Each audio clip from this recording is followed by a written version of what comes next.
How to use LinkedIn for job searching. Hello everyone and welcome back to our channel. Today's tutorial is simple and easy. LinkedIn is a great platform to search for jobs or to offer jobs to people. So in today's tutorial, I show you how to dive into that a little bit. So there is this section called jobs. So show recruiters you're open to work by adding to your preference.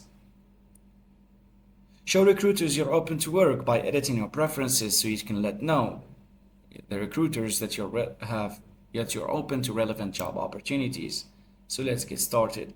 You need to write down the job titles that you are interested in, the location types and different locations for on-site jobs, and the start date. Either I'm actively applying, or flexible, I'm casually looking, and full-time, part-time, or contract, or internship, or a temporary contract, whatever you're looking for, and visibility. So who can view your open to work? Recruiters only or all LinkedIn members? So that's it for today. After setting all of this up, you should just hang around the application or the LinkedIn platform and look for HR responsibles on different websites, on different companies, and contact them through messaging, offering your service and offering your CV. Thanks for watching everyone, and don't forget to subscribe.